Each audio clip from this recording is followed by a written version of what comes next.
ئێرە عریزەنووسەکانی دادگای سلێمانیە وەکو باز دەکرێت لێرەش عریزەنووسین کراوە بە ئەلکترۆنی بەڵام جیاوازی لەگەڵ نرخی ڕابردووانەیە کە بەدەست نووسیویانە و بە هەمان سعری پێش و بە هەمان نرخی ڕابردوو عریزە نووسن جیاواز لە دادنووسەکان لە کە ئێستاکە سەر ڕاوی کە دەکراوە بە ئەلکترۆنی تەنها بە کۆمپیوتەر نووسینە کراوە بە 25,000 و دواتر بە بڕیارێکرایەوە بە 15,000 ئێمە لێرە ڕووماڵێکەکەین بزانین ئێرە عریزە نووسین چۆنە بە چۆن کراوە ئەلکترۆنی و نرخی چۆنە.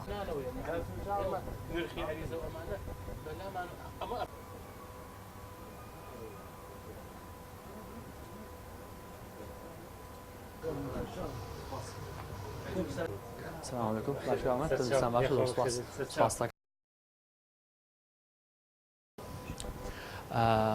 لێرە کە هاوڵاتێک دێ داوای عریزەکات چۆن عریزەی بۆ نووسن ئایا ئێوە بە ئەلکترۆنی یاخود بەدەست چۆنە؟ ئێمە تقریبا 3 تا 4 ساڵە بێ بووە بە ئەلکترۆنی بەگشتی لە چەند هەزارەوە بڵین کەمترین عریزەیە کە پای لێ بچێن نرخەکەمەکەی چەنە و زۆرترین چەنە؟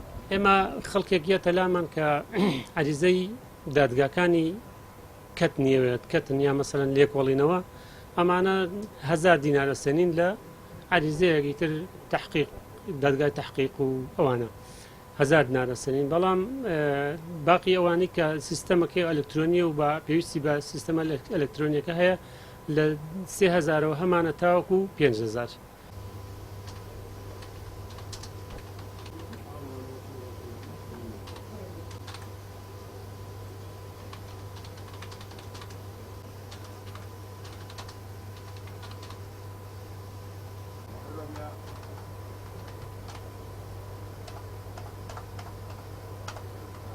والله من 35 ساڵ زیاتر عارضە نووسم هەر لە دادگای سلێمانی بووم و بەهێنێکیش لە کاتب عەدلی سلێمانی بووم شێوازی عەلی نووسی جاران هەر بەدە زەمان نووسی بەڵام ئێستا داوای تقریبا 5-6 ساڵە بێت بۆ بە سیستەمی ئەلکترۆنی ئێمە لێرەوە کە هاوڵاتێکە دێ هەموو شتەکانی بۆ پڕەکەینەوانێ داواکاریەکەی بە ئەلکترۆنی ئەنێرین بۆ ناو محکەمە بەرنامەی ئایتی هەیە لەوێ کەواتە کە بوو بە ئەلکترۆنی نرخەکە نەگۆڕاوە هیچ نەگۆڕاوە ئێمە ئەوە سابتە لەلای ئێمە هیچ گۆڕانکارێکی بەسەر نەهاتووە بەڵام شتەکان ئاسانتر بوو هەم بۆ خەڵک هەم بۆ عەریزە نووسیش ئاسان بوو.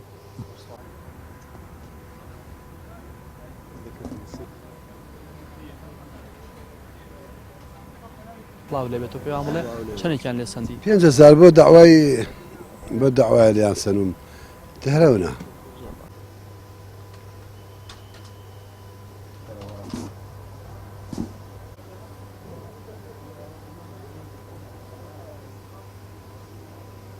ئێمە ئێستاوتین لە بەشی تەکنۆلۆژیای زانیاری دادگای سلێمانی ئەمانەوێت لەگەڵ بەڕێوەبەری ئەم بەشە بەڕێز ئەندازیار هەوڵ کاکەبرا قسەی زیاتر بکەین بزانین چۆن لێرە سیستمی عەریزە نووسین کراوە بە ئەلکترۆنی. ئەندازیار سڵاو لێبێ.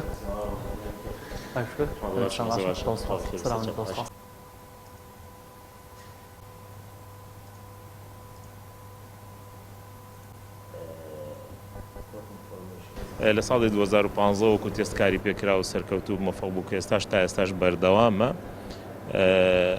تەواوی بەشەکانی دادگای گرتوێتەوە ڕەبتی پۆلیس قۆناغی دووەمی کارەکانمان بۆ کراوە دەستی پێکردووە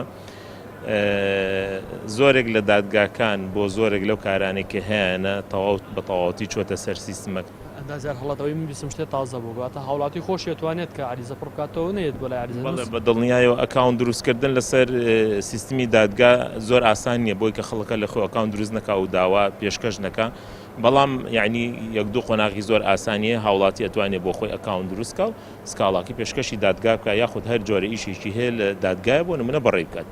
یەکێک لە گرنگەکانی سیستمی ئەلکترۆنی ئەوەیە کە تۆ کار ئاسانی بۆ خەڵک بکەن جا کار ئاسانی بۆ ئیشەکانی بکە یاخود کار ئاسانی بۆ گیرفانیشی بکات کاتێک کە تۆ سیستمەکەی ئەلکترۆنی بە پارەی ملت ئەو سیستمە کراوە بە ئەلکترۆنی بۆ کراوە میلەت دەبێ خەڵک هاوڵاتی ئەبێ بەڕاستی لە خزمەتەکانی سودمەند بێنەوەکو بەڕاستی ئەرکێکی زیاتر بخاتە سەر گیرفانی.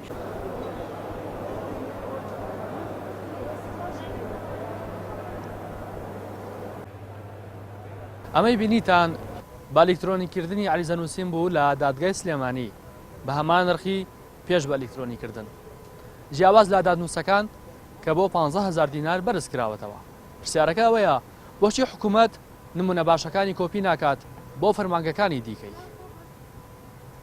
ڕاستی حەمامین کەناڵی ئاسمانی پەیام سلێمانی.